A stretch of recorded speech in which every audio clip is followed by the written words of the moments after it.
یہ عوام میں ایک غلط تصور رائج ہے جی۔ کہ ڈلیوری کے بعد جو عورت ہے وہ 40 دنوں تک ناپاک رہتی ہے، اور اس تصور کے ساتھ ہمارے خاتون کو ناپاک 40 دن تک ناپاک تصور کیا جاتا ہے۔ پہلی بات تو یہ کہ عورت ڈلیوری کے بعد 40 دن تک ناپاک ہو، یہ ضروری نہیں ہے، اچھا، اس لیے کہ جو ڈلیوری کے بعد جو بلیڈنگ ہوتی ہے اسے نفاس کہتے ہیں، ٹھیک ہے۔ اور نفاس کی کم سے کم کوئی مدت نہیں ہے۔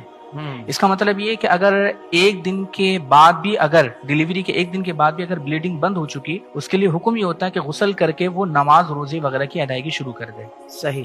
لیکن اگر مثال کے طور پر اس کی بلیڈنگ جاری ہے اور پھر وہ 40 دن تک جاری رہتی ہے تو اس صورت میں وہ ناپاک رہے گی۔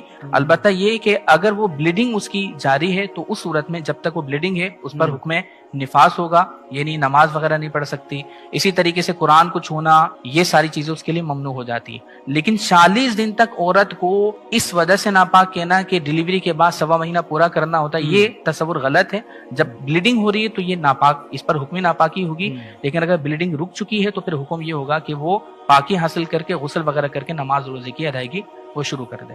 سبحان اللہ، سبحان اللہ۔ لیکن جب شرعی مسئلہ پتا ہو تو بندہ واقعی کتنی آسانی اس کے لیے، یعنی آپ تو کیا کیا سمجھ رہے تھے، گھر کی عورتیں کیا عجیب رویہ انہوں نے اختیار کیا ہوا تھا، لیکن شریعت جو کہتی ہے ہمارے لیے وہی معیار ہے اور ہمیں اسی